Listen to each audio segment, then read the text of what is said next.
Звати мене Яріш Надія, позивний мій мама. Я військовослужбовець 12-ї бригади Азов. До 24 лютого я знаходилася в місті Маріуполь, проходила службу в військовому госпіталі 555-му. 24 лютого зустріла я в Маріуполі.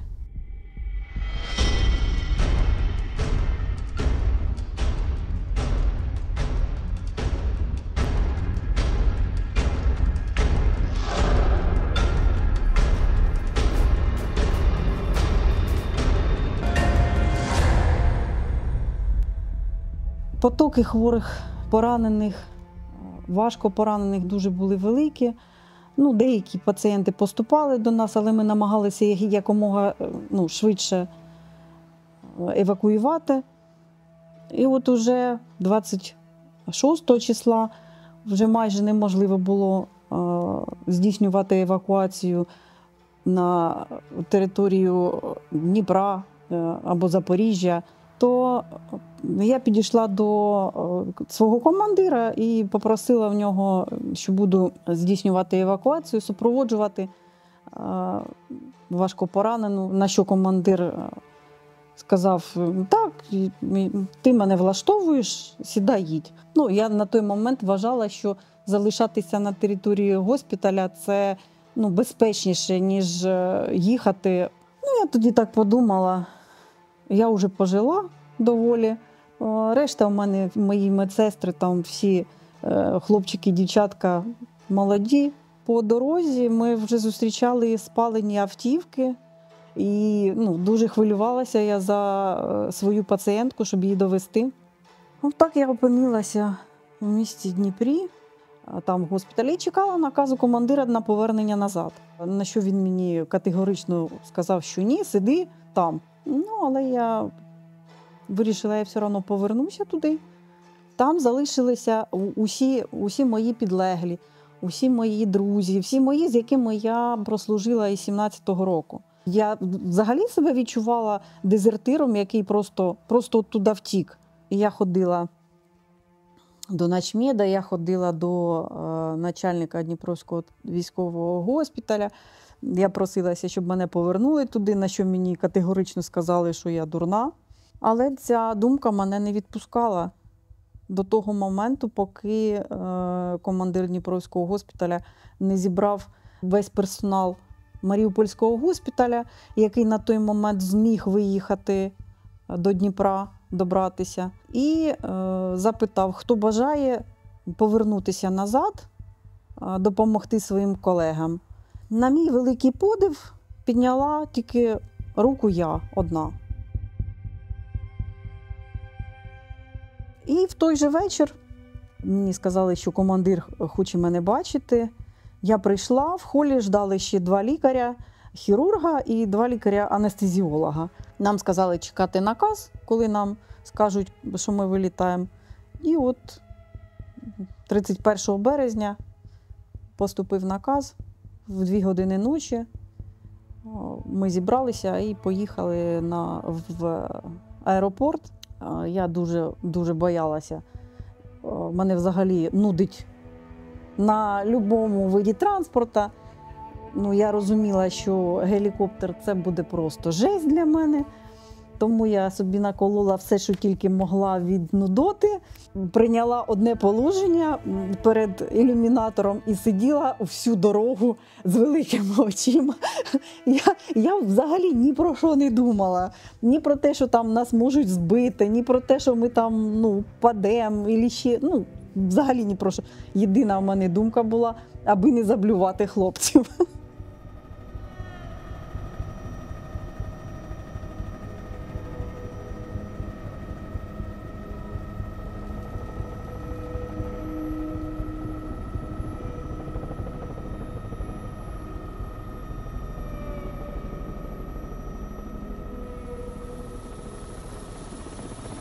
Ми приземлилися на порту. Нас зустрічали хлопці-азовці. І потім ми швидко загрузили поранених хлопців, і гелікоптери почали підійматися, і почався дуже масивний обстріл.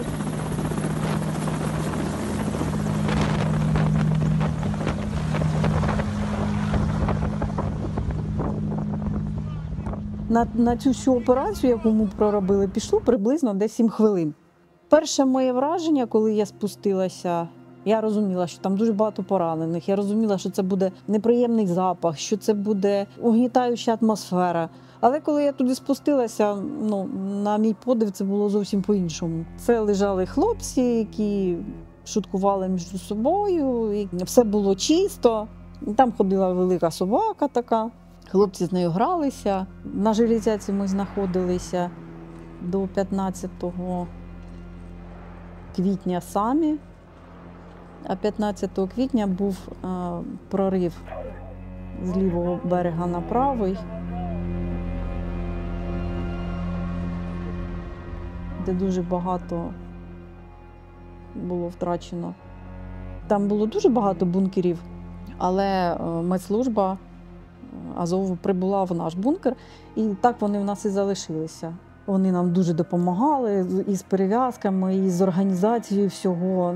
Це дійсно хлопці, які знають свою справу. Я побачила велику різницю між Азовом і іншими родами військ. Це гордість нашого народу. Навіть балакаю, я вся мурашками покрилась. І коли ми вже були всі разом з Азовом, з хлопцями, прийшов Великдень. Це гарне свято, душевне, сімейне свято. У нас була своя сім'я, але, бідна сім'я. Ми забули навіть смак хліба, який він є. А на Великдень повар із Азова, він теж, на жаль, ще в полоні, прийшов і сказав: мені ось дали хлібину, це була велика кругла хлібина. Він стояв і плакав від того, що він не розумів, як цю хлібину можна розділити на всі 350 поранених, і плюс персонал, десь приблизно у нас було 40-45 чоловік. На що один із азовських хлопців сказав: Надя, пішли зо мною, зараз ми все зробимо. Він стояв, різав на такі квадратики, як зараз продають сухарики, от такі от малесенькі квадратики, і сказав мені: бери стаканчики одноразові і ложи туди по 5 кусочків і столову ложечку цукру. Це була в нас Пасха. Так пройшов наш Великдень.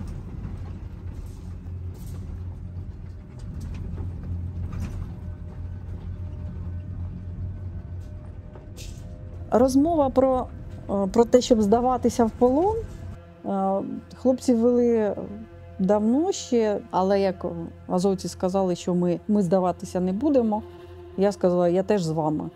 Але прийшов наказ про те, щоб вийти в полон почесний. Так як це був наказ, то ніхто не наважився його порушити. Нас на мосту обшмонали. В кого були такі якісь речі, гарні, ті, що їм сподобалось, вони їх забирали. Нас погрузили в автобуси.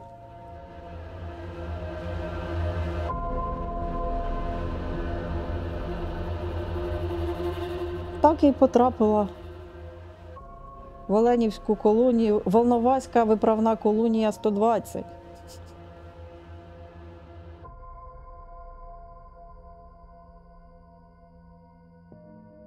Нечиста українська мова, в мене суржик.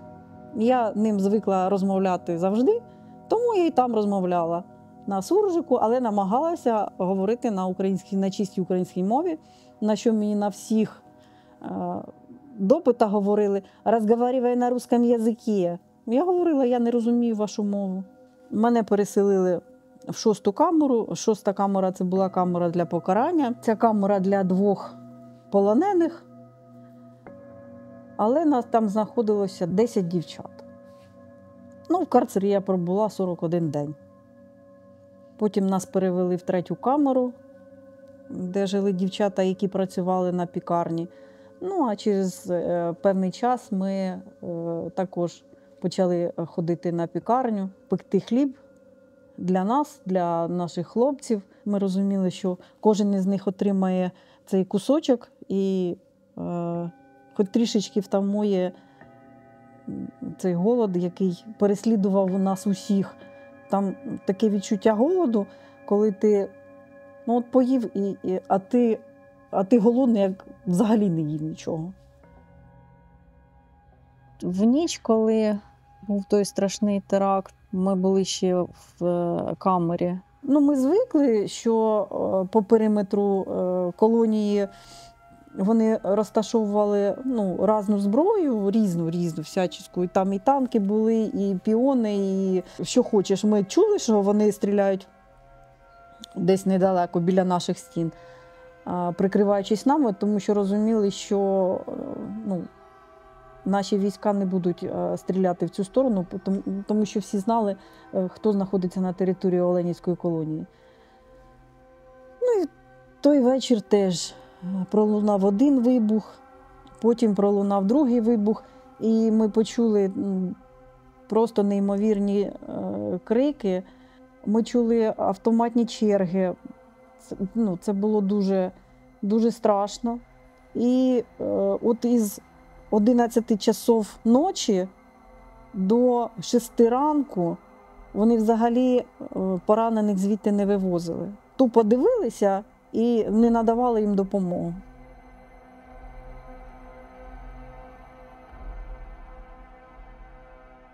Десь приблизно під ранок, у 6 ранку почали приїжджати скорі. Хто сильніше поранений, тих відвозили у Донецьку лікарню. А ті, хто були легко поранені, там невеликі опіки, ще якісь рани, то їх кинули сюди, в ці камери. Їх там було дуже багато, вони просто, мало того, що вони поранені, так вони голі. Ми почали по всіх камерах, дівчата, збирати речі, в кого що є. Наприклад, у мене було 2 футболки. От я одну лишила собі, одну я віддала хлопцям, щоб передали. В кого що було, це збиралося і передавалося. Там передавалося, в нас були лікарі, які ходили і надавали допомогу по камерах. І от ми ними і намагалися щось хлопцям передати туди.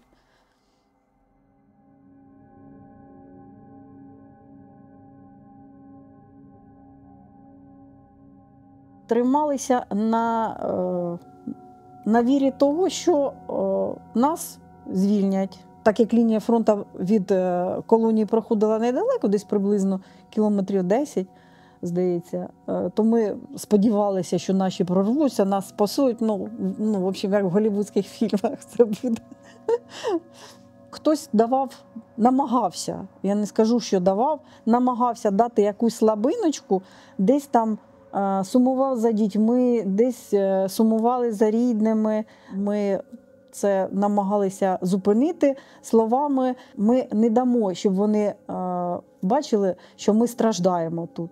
І тому ми розмовляли про, як голодні люди завжди розмовляють про їжу. Тобто ми ділилися рецептами, в кого були там листочки, ручки, записували ці рецепти, розмовляли про життя, про дітей, але намагалися триматися і щоб наші сльози вони не побачили ні в кого.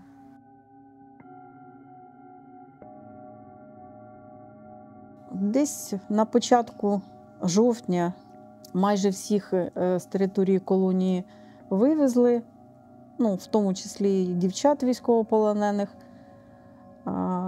Залишилися ми втрьох, щоб ми пекли далі на всю колонію хліб. І от ми до останнього лишалися там, ходили на пекарню, пекли хліб. Потім нам прийшли, сказали, щоб ми збирали речі, йшли в камеру, нас одвели. І ми зрозуміли, що нас будуть вести на етап. Нас привезли в Таганрог, а потім на другий день вночі привезли ще дівчат. Це були дівчата із заводу Ілліча, які вийшли в полон.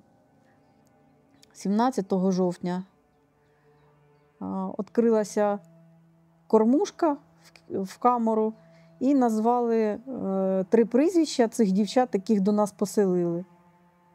З речами на вихід. Через хвилин 10 знову ця ж сама морда в кормушку назвала наші прізвища і сказала з речами на вихід. Нас загнали в малесеньку кімнатку, кімната, може, квадратів 10. І по черзі називали прізвища, і дівчата виходили, і їм повертали їхні речі, і переодягалися і виходили на вулицю. Нас загрузили в автозак. Хвилин через 10, поки грузили інший автозак, прийшов охоронець. Він мене запитав: у вас були часи і очки?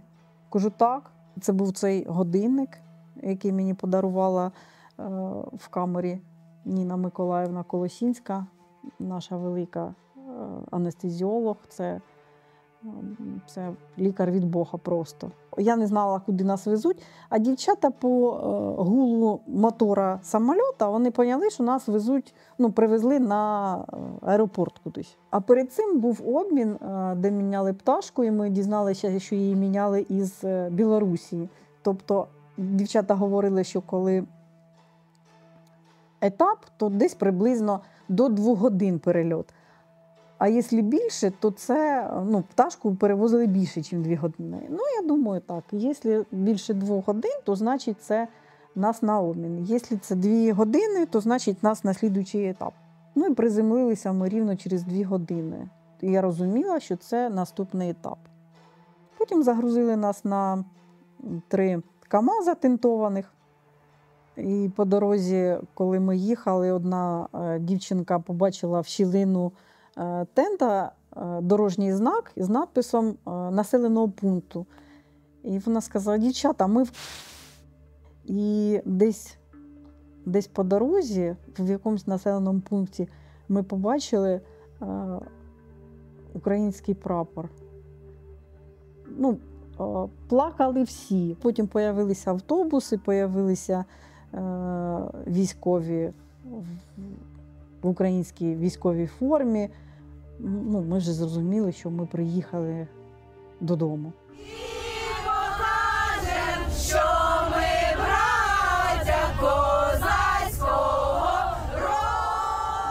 І коли нас вели вже до наших автобусів, ми зустрілися з тими, на кого нас міняли. Мужики з от такими мордами, чемоданчики на колесиках, всі одіті, чисті, наглажені, хальоні, ситі. І ми йдемо. Хто в сланцях, хто в ботинках з Азовсталі, хто в військових берцах, хто в курточці, хто в фліски, хто в футболки. Такий от контраст. Нас після обміну повезли відразу в Дніпро. І буквально на другий день приїхала вся моя родина, мої обидва сини, невістки, 2 онучки, сестра, кума, двоюрідна сестра, моя собака приїхала до мене. Всі приїхали. У них були просто в усіх сльози. А я їм говорила: чого ви плачете, я ж уже тут, що таке? Чого? Мене собака не взнала моя. Реабілітацію я проходила в Дніпрі, потім нас відправили в Трускавець, і я не могла дочекатися, коли вже це все закінчиться. Я відчувала, що мені ні від чого реабілітуватися. Я відчуваю себе нормально, я готова хоч зараз стати і працювати. Але не дозволяли мені. Я прийняла рішення, що я не повернуся в свій госпіталь. І так подумала, що Запорізький госпіталь саме ближче знаходиться до фронту. І я сказала, що я буду служити там. Потім мені сказали, що мій син хоче теж призватися, але конкретно він хоче тільки бути водієм. Кажу: добре, де ти хочеш? Він сказав: я хочу з тобою. Добре. Там виконував теж нелегку роботу на ПХГ, а мені було скучно там. То одного разу я йому сказала: синок, пішли в Азов. Він моментально сказав: пішли. Я написала чудіку: медсестра не треба і водитель. Він зразу сказав: а воділа хто? Ну, я сказала, що мій син. І от рівно рік уже я в Азові. Чому саме Азов? Тому що з Азовом я познайомилася на Азовсталі. Я зрозуміла, що це там, де хочу я бути. Що це справжні чоловіки, справжні воїни і справжні патріоти, які не шкодують свого життя для того, щоб захищати нашу батьківщину. Я працюю операційною сестрою, а він, так як і мріяв, водієм медичної еваку, де здійснює евакуацію 300-х хлопців. Мені моя робота подобається. Я мріяла бути операційною ще коли навчалася в медичному училищі. Операційна справа – це мені дуже подобається. Але я все життя працювала терапевтичною сестрою. Хоч на старість моя мрія здійснилася.